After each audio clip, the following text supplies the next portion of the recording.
যা কখনোই হওয়ার ছিল না সেটাও সম্ভব হলো এই আমলের মাধ্যমে। তিনি এমন একটি আমল করেছিলেন যেই কাজটা কখনোই হওয়ার ছিল না সেই কাজটাও সম্ভব হয়েছে শুধুমাত্র এই আমলের দ্বারা। আল্লাহ তাআলা এই একটি আমলের মাধ্যমে যে কাজ কখনোই হওয়ার ছিল না সেই কাজকে সম্ভব করে দিয়েছেন। দোয়া কবুলের গল্পটি শেষ পর্যন্ত শুনতে থাকুন। ইনশাআল্লাহ তিনি কোন আমল করেছিলেন, কতবার করেছিলেন এবং কিভাবে করেছিলেন সেটা আপনারা জানতে পারবেন। আমি খালিদ হাসান আপনাদেরকে গল্পটি হুবহু পড়ে শোনাবো ইনশাআল্লাহ। আপনিও যদি আপনার বাস্তব জীবনে দোয়া কবুলের গল্পটি আমাদের সঙ্গে শেয়ার করতে চান তাহলে শেয়ার করতে পারেন, আমাদের চ্যানেলে প্রচার করা হবে।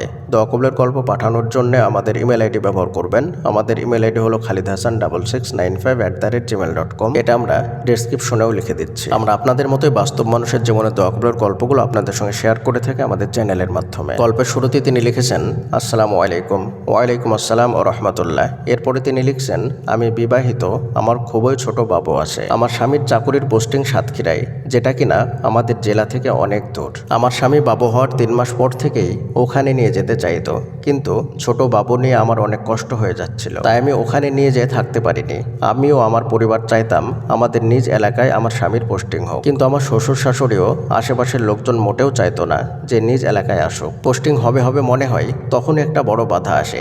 এভাবেই বারবার পোস্টিং হচ্ছিল না, কিন্তু আমি দোয়া করা ছাড়িনি। এইভাবে চলতে চলতে একটা সময় তার ট্রান্সফার হওয়াটা একদম কঠিন হয়ে যায়। বারবার বাধা আসে সব জায়গা থেকে। আমার স্বামী সাপ জানিয়ে দেয় ট্রান্সফার আর কখনোই হবে না, এটা সম্ভব নয়। আর যদি হয়ও 6 মাস বা 1 বছরও লাগতে পারে, এই আশা বাদ দাও। ঠিক তখন আমি ভেঙে না পড়ে আল্লাহর উপর আরও বেশি ভরসা করতে শুরু করলাম।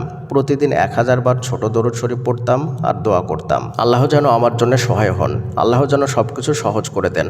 মোটামুটি 15 দিন পর আমি আশার আলো পাই। এরপর ঠিক 1 মাস পর একদম কাগজপাতি সহ সবকিছু ওকে হয়ে আমার স্বামীর নিজ এলাকায় ট্রান্সফার হয়ে যায়, আলহামদুলিল্লাহ। যেটা একদম অসম্ভব ছিল, কারণ পরিবারের নিষেধাজ্ঞা ছিল।